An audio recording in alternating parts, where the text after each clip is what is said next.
मंडळी, लोकसभेतील विरोधी पक्षनेते आणि काँग्रेसचे वरिष्ठ नेते राहुल गांधी गेल्या सुमारे 20 दिवसांपासून सार्वजनिक कार्यक्रमापासून दूर आहेत. काँग्रेसकडून त्यांच्या परदेश दौऱ्याबाबत कोणतीही अधिकृत माहिती देण्यात आलेली नसल्याने राजकीय वर्तुळात विविध तर्कवितर्क सुरू आहे. दरम्यान काँग्रेसने आता 17 जुलै रोजी उत्तराखंडमधील डेहराडून येथे छात्रों की गूंज या कार्यक्रमात राहुल गांधी सहभागी होणार असल्याची निश्चित केलेले आहे. मागील जवळपास महिनाभर राहुल गांधी कोणत्याही मोठ्या सार्वजनिक कार्यक्रमात राहिलेले नाही. बिहारमधील नियोजित कार्यक्रमही पुढे ढकलण्यात आला, त्यामुळे त्यांच्या अनुपस्थितीची चर्चा अधिकच रंगली आहे. दुसरीकडे संसदेचे अधिवेशन तोंडावर असताना काँग्रेसची रणनीती नेमकी काय आहे याकडे सर्वांचं लक्ष लागलेलं आहे. नमस्कार मंडळी, मी पी के वांडवलकर आणि तुम्ही पाहतात सत्ता मंच. बातमी नव्हे तर बातमी मागचं विश्लेषण.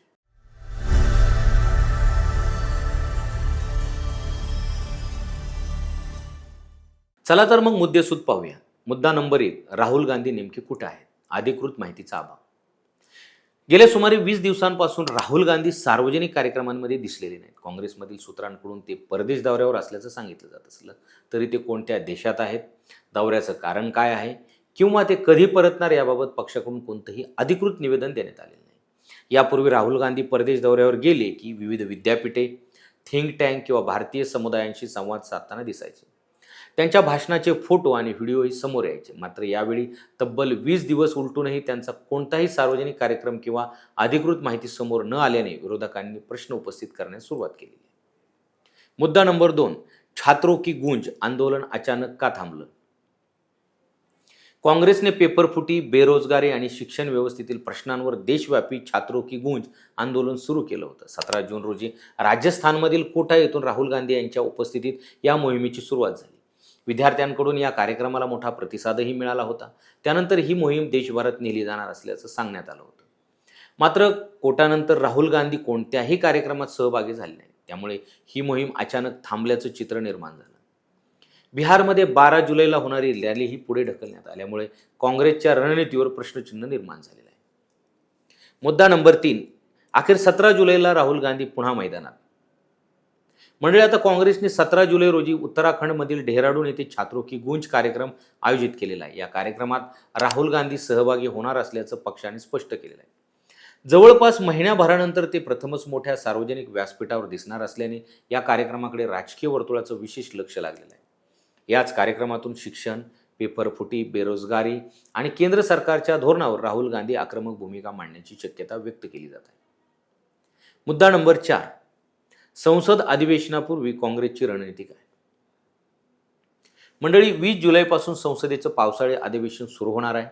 अधिवेशनापूर्वी विरोधकांकडून सरकारवर दबाव वाढवण्यासाठी विविध आंदोलन केली जातात. अशा परिस्थितीत राहुल गांधींचं दीर्घ अनुपस्थिती काँग्रेससाठी चर्चेचा विषय ठरलेला आहे.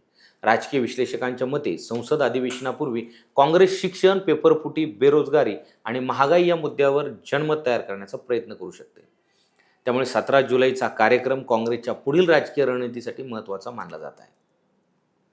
मुद्दा नंबर 5, धर्मेंद्र प्रधान यांच्या राजीनाम्याची मागणी पण राहुल गांधीची अनुपस्थिती. गेल्या काही दिवसांपासून काँग्रेस केंद्रीय शिक्षण मंत्री धर्मेंद्र प्रधान यांच्या राजीनाम्याची जोरदार मागणी करत आहे. दिल्लीतील जंतर मंतरवर आंदोलन सुरू असून विविध विद्यार्थी संघटनाही या आंदोलनात सहभागी झालेल्या आहेत. काँग्रेसने पेपरफुटीचा मुद्दा सातत्याने उपस्थित केला आहे. मात्र या आंदोलनादरम्यान राहुल गांधी प्रत्यक्ष मैदानात दिसले नाहीत. त्यामुळे सरकारविरोधातील काँग्रेसची आक्रमकता अपेक्षा इतकी प्रभावी ठरली नसल्याची चर्चा राजकीय वर्तुळात सुरू आहे. मुद्दा नंबर 6, सोनम वांगचुक आंदोलन आणि इंडिया आघाडीची भूमिका. मंडळी, पर्यावरणवादी कार्यकर्ते सोनम वांगचुक यांच्या आंदोलनालाही देशभरातून पाठिंबा मिळत आहे.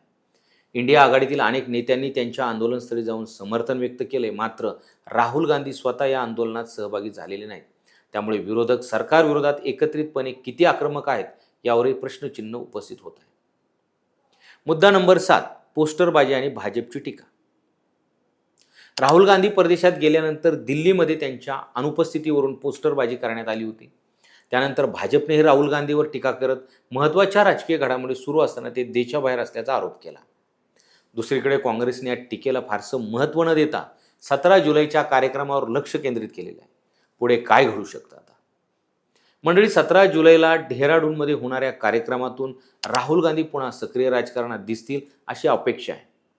यानंतर संसद अधिवेशनात काँग्रेस शिक्षण, पेपरफुटी, बेरोजगारी आणि महागाई या मुद्द्यांवर सरकारला घेरण्याचा प्रयत्न करू शकते. मात्र राहुल गांधींच्या परदेश दौऱ्याबाबत अधिकृत माहिती दिली जाते का? तसेच त्यांच्या अनुपस्थितीबाबत सुरू असलेल्या चर्चांना पूर्णविराम मिळतो का? याकडेही सर्वांचं लक्ष असेल.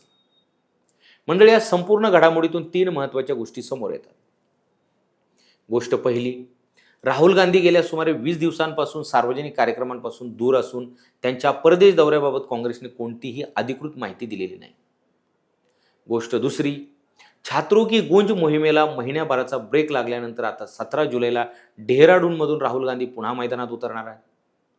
गोष्ट तिसरी, 20 जुलैपासून सुरू होणाऱ्या संसद अधिवेशनापूर्वी काँग्रेसची पुढील राजकीय रणनीती काय असेल आणि राहुल गांधी सरकारवर कोणत्या मुद्द्यावर आक्रमक भूमिका घेतील याकडे देशाचं लक्ष लागलेलं आहे.